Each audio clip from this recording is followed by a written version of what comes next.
ጤና ይስጥልን። ዋሽንግተንና ቴህራን ፍጹም ያልተጠበቀና አስደናቂ የመሠረተ ልማት ጦርነት ውስጥ መግባታቸው ተሰምቷል። ፕሬዚዳንት ዶናልድ ትራምፕ ከእንቅልፋቸው ተነስተው ቴህራን ድልድዮችና የኃይል ማመንጫዎችን አዘጋጂ በማለት በሆርሙዝ መርከብ በተኮሳችሁ ቁጥር በቴህራን አንድ ድልድይ እናወድማለን ሲሉ ጠንከር ያለ ማስጠንቀቂያን ሰጥተዋል። ኢራን በበኩሏ የአሜሪካ ቁማር በኪሳራ ነው የሚያበቃው ስትል የክልሉን የነዳጅ ማደያዎችና የኃይል ተቋማት ለማውደም ዝግጁ መሆኗን ገልጻለች። በአሜሪካ ጥቃት 53 ኢራናውያንና የአራት የአሜሪካ ወታደሮች ሕይወት ማለፉም ተረጋግጧል። ይህ የመሠረተ ልማት ጦርነት ወዴት ያመራል? እስከ መጨረሻው አብራችሁን በመቆየት ቪዲዮን ላይክ ያድርጉ።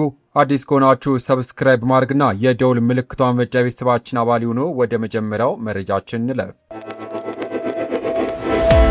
በቅድሚያም የትራምፕ የትሩዝ ሶሻል ማስጠንቀቂያ።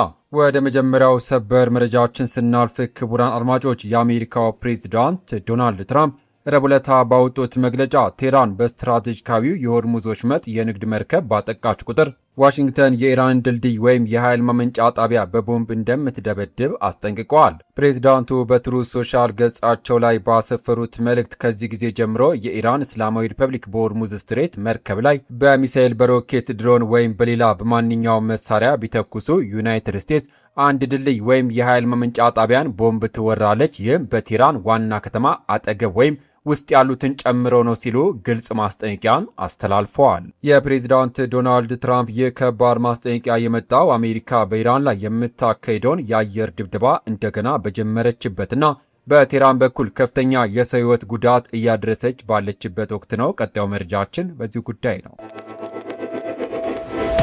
በመቀጠል የአሜሪካ ጥቃት ሰለባዎችና የሰው ሕይወት ጉዳት። አሜሪካ በኢራን ላይ የምትፈጽመውን ጥቃት መልሳ በመጀመር 11ኛ ቀኑን በያዘበት በአሁኑ ወቅት በኢራን ውስጥ 53 ሰዎች ሕይወታቸው ማለፉን የአገሪቱ የጤና ጥበቃ ሚኒስትር አስታውቋል። የጤና ሚኒስትር ሁሴን ኬርማንፑር በኤክስ የማኅበራዊ ገጻቸው ባሰፈሩት መረጃ ሚኒስትሩ ሕይወታቸው አለፉ ካሏቸው 53 ሰዎች በተጨማሪም 592 ሰዎች ከባድ ጉዳት እንደደረሰባቸው አመልክተዋል። ነገር ግን በጥቃቶቹ ሕይወታቸው ያለፉትና ጉዳት የደረሰባቸው ሰዎች ወታደሮች ወይም ሲቪሎች መሆናቸውን አልጠቀሱም።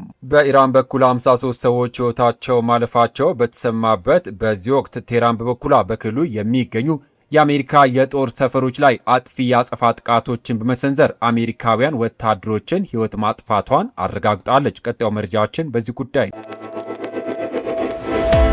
የአሜሪካ ወታደሮች ሕይወት ማለፍና የኢራን የተቀናጀ የአጸፋ ጥቃት። የአሜሪካ መገናኛ ብዙሃን እንደዘገቡት ባለፈው የካቲት ወር አሜሪካና እስራኤል ከኢራን ጋር ጦርነት ከጀመሩበት ጊዜ አንስቶ ቢያንስ 18 የአሜሪካ ወታደሮች ሕይወታቸው አልፏል። ከቀናት በፊት የአሜሪካ ጥቃት ተከትሎ ኢራን በዮርዳኖስ በሚገኝ የአሜሪካ ጦር ሰፈር ላይ የሚሳኤል ጥቃት መፈጸሟን አሜሪካ አረጋግጣለች። መዋፍቃታ አልሱልቲ በተባለው ጦር ሰፈር ላይ በተፈጸመው በዚህ ጥቃትም 3 ወታደሮች ሕይወታቸው ማለፉ ተዘግቧል። አራተኛው ወታደሯ ደግሞ ኢራቅ ኤርቢል ውስጥ አንድ ጥቃት ፈጻሚ የኢራን ድሮን እንዲፈነዳ በተደረገበት ጊዜ ሕይወቱ ማለፉ ተገልጿል። አሜሪካ በኢራን ላይ ለምትፈጽማቸው ጥቃቶች ኢራን በዮርዳኖስ፣ በኩዌትና በባህሬን ውስጥ በሚገኙ የአሜሪካ ጦር ሰፈሮችና ወታደራዊ ተቋማት ላይ የአጸፋ እርምጃ እየወሰደች ትገኛለች። የአሜሪካ ወታደሮች ሕይወት ማለፍ ዋሽንግተንን ያስቆጣ ቢሆንም ከቴህራን በኩል የተሰጠው አዲሱ ወታደራዊ ምላሽ ግን የትራምፕን ማስጠንቀቂያ ሙሉ በሙሉ ውድቅ የሚያደርግና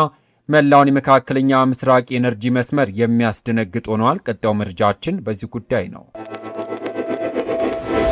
የኢራን ወታደራዊ ምንጭ ምላሽና የክልሉ የኤነርጂ ስጋት።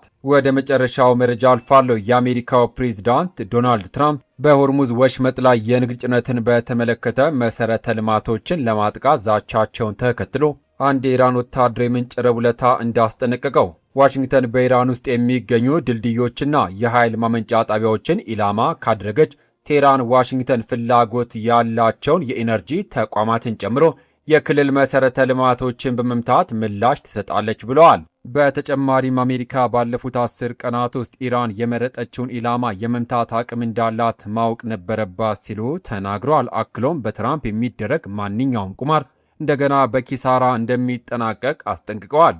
የማስጠንቀቂያ የመጣው በየካቲት ወር የተጀመረ ጦርነትን ለማቆምና ዘላቂ የሰላም ስምምነትን ለማስቆም በፓኪስታን የተደራደረ የማዕቀፍ ስምምነት ቢኖርም የአሜሪካና የኢራን ኃይሎች ጥቃት መለዋወጥን በመቀጠላቸው የተነሳ እንደሆነም ተዘግቧል። ክቡራትና ክቡራን የተከበራችሁ የዩቲዩብ ቻናል ቤተሰቦች ኢራን የአሜሪካ አጋሮች የሆኑትን የክልሉን የኤነርጂ ተቋማት ካጠቃች የዓለም የነዳጅ ዋጋ የት ሊደርስ ይችላል? ትራምፕስ ወደ ሙሉ ጦርነት ይገባሉ ወይንስ በፓኪስታን ውስጥ ስምምነት ይገደዳሉ? ሀሳብ አስተያየቶን በኮሜንት መስጫው ላይ አስፍሩልን። ቪዲዮን ላይክ እና አዳዲስ መረጃዎች በፍጥነት እንዲደርሷችሁ ቻናሉን ሰብስክራይብ ማድረጋችሁን እንዳዘነጉ። ከሰዓታት በኋላ በሚሰሙ በሰበር በአዳዲስ መረጃ እስከምንገናኝ ሰላም ለሀገራችን፣ ሰላም ለመላው ዓለም ይሁን። በያለንበት የዓለም ዳርቻ ቸር እንቆይ።